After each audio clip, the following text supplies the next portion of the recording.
Welcome back. उम्मीद है कि आप सब खैरियत से होंगे। आज की वीडियो में मैं स्नेक प्लांट की रिपोर्टिंग करने वाली हूँ। इसके साथ साथ आप ये भी जानेंगे कि स्नेक प्लांट को कब रिपोर्टिंग की ज़रूरत पड़ती है। बेस्ट टाइम फॉर रिपोर्टिंग क्या है, क्या इस ख़ास टाइम के अलावा भी स्नेक प्लांट को रिपोर्ट किया जा सकता है, रिपोर्ट करने के बाद की केयर क्या है, और आप फ्री में बहुत सारे नए स्नेक प्लांट कैसे तैयार कर सकते हैं।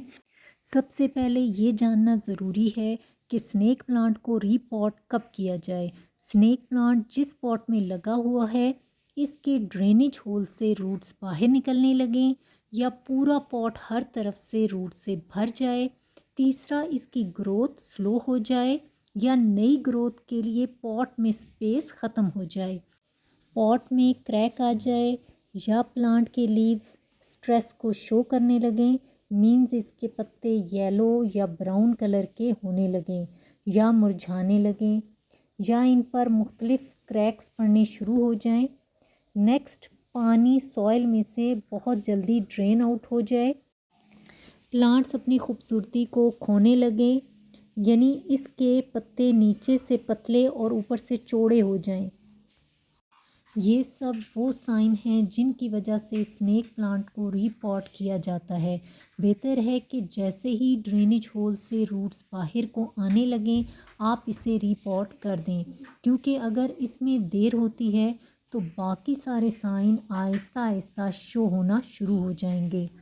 स्नेक प्लांट को आप साल में जब चाहें रीपॉट कर सकते हैं, लेकिन बेस्ट रिज़ल्ट के लिए आप लेट विंटर और अर्ली स्प्रिंग में इसको रीपॉट करें, क्योंकि अगर रीपॉट करने की वजह से वो किसी शॉक में जाता है तो स्प्रिंग स्टार्ट होने से पहले वो स्टेबल हो जाए और स्प्रिंग में वो अच्छी ग्रोथ स्टार्ट कर दे। सेंसेवेरिया या स्नेक प्लांट को रीपॉट करने के लिए सबसे पहले इसे पॉट से बाहर निकालना है। मेरा ये पॉट क्योंकि टूटा हुआ था, इसमें क्रैक था, तो ये आराम से बाहर निकल आया है। लेकिन अगर आपका स्नेक प्लांट छोटे गमले के बजाय किसी बड़े गमले में लगा हुआ है और प्लास्टिक के गमले के बजाय मिट्टी के गमले में लगा हुआ है, तो उसके लिए आपने करना ये है कि एक दिन पहले या 3-4 घंटे पहले आपने स्नेक प्लांट को अच्छी तरह से वाटरिंग कर देनी है। इससे गमले की मिट्टी नरम हो जाएगी और नेक्स्ट डे जब आप पौधे को बाहर निकालने के लिए कोशिश करेंगे तो हल्का सा पुल करने से ही पौधा बाहर आ जाएगा और आपका गमला भी सेफ रहेगा। इसके बाद आपने हाथों की मदद से जड़ों को मिट्टी से अलग करना है।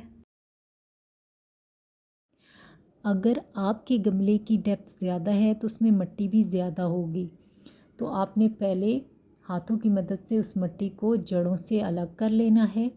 ये मिट्टी आराम से अलग हो जाएगी क्योंकि आपने एक दिन पहले या 3-4 घंटे पहले पौधे को वाटरिंग की थी। तो उसके बाद आपने सारे पौधों को कट करके अलग कर लेना है। और अगर बहुत छोटे प्लांट्स हैं, बेबी प्लांट की बात कर रही हूँ, पप्स की बात कर रही हूँ, तो फिर आपने मदर प्लांट के साथ ही उसे रहने देना है। तमाम स्नेक प्लांट को कट करके एक दूसरे से अलग कर लें। गमले से निकली मिट्टी को आप दोबारा उसी गमले में इस्तेमाल कर सकते हैं। बस हाथों की मदद से थोड़ा सा मिट्टी को मसल के बारीक कर लें ताकि मिट्टी के ज़रात एक दूसरे से अलग हो जाएं। Snake plant well drain soil mix में ग्रो किया जाता है, इसलिए इसकी सॉइल मिक्स तैयार करते हुए आपने परलाइट और सैंड दोनों का इस्तेमाल करना है। अगर परलाइट नहीं है तो गार्डन सॉइल की मिकदार के बराबर ही आपने सैंड का इस्तेमाल करना है। पॉट का साइज़ बहुत ज़्यादा मैटर करता है, इसलिए स्नेक प्लांट के लिए आप जो भी पॉट ले रहे हैं उसका सरफेस एरिया ज़्यादा हो और डेप्थ कम हो। मैं इन प्लांट्स को प्लास्टिक के पॉट में ग्रो कर रही हूँ, लेकिन अगर आपके पास मिट्टी का गमला है तो वो बेस्ट है स्नेक प्लांट को ग्रो करने के लिए। सॉइल मिक्स की प्रिपरेशन में मैंने फर्टिलाइज़र को ऐड नहीं किया। 1 या 2 वीक गुजर जाने के बाद इसमें फर्टिलाइज़र को ऐड करेंगे। पॉट्स में लगा देने के बाद स्नेक प्लांट को पानी देना था। बाहर बारिश हो रही थी तो मैंने स्नेक प्लांट को डायरेक्ट बारिश में ही रख दिया। ऐसा करना नॉर्मली स्नेक प्लांट के लिए फ़ायदेमंद नहीं है, और ख़ास तौर पे अगर आप सर्दियों में रीपॉटिंग कर रहे हैं। थोड़ी देर गुजरने के बाद मैंने स्नेक प्लांट को शेडी एरिया में शिफ्ट कर दिया, क्योंकि इसे ज़्यादा देर के लिए रेन या ओपन एयर में नहीं रखा जा सकता। नेक्स्ट टाइम आपने स्नेक प्लांट को तभी वाटरिंग करनी है जब इसकी ऊपर की 2 इंच की सॉइल ड्राई हो जाए। स्नेक प्लांट्स को तेज़ धूप से बचाते हुए सेमी शेडी एरिया में रखें।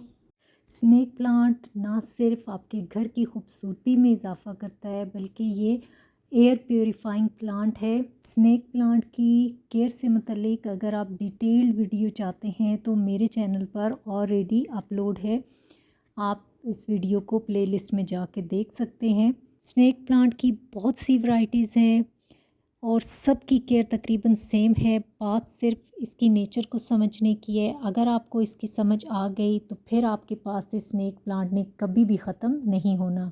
स्नेक प्लांट इंडोर और आउटडोर दोनों में ग्रो किया जा सकता है। ये लो लाइट और ब्राइट लाइट दोनों में अच्छे से ग्रो करता है। सिर्फ इस बात का ध्यान रखें कि ये घर के किसी ऐसे हिस्से में ना रखा जाए जहाँ पे हर वक्त अंधेरा रहता हो, तब इसकी ग्रोथ मुतासिर होगी और ये आहिस्ता आहिस्ता डेड हो जाएगा। मैं उम्मीद करती हूँ कि मेरी आज की वीडियो आपके लिए बहुत ज़्यादा हेल्पफुल साबित होगी। वीडियो अच्छी लगी हो तो इसे प्लीज़ लाइक कर दें, और अगर मेरे चैनल पर नए हैं तो इसे सब्सक्राइब भी कर दें और बेल आइकन को ज़रूर क्लिक करें ताकि मेरे आने वाली हर नई वीडियो का नोटिफिकेशन आपको मिल जाए। स्नेक प्लांट की रीपॉटिंग के हवाले से अगर आप मज़ीद कुछ जानना चाहते हैं तो कमेंट्स में पूछ सकते हैं। अभी तक के लिए इतना ही। Thanks for watching.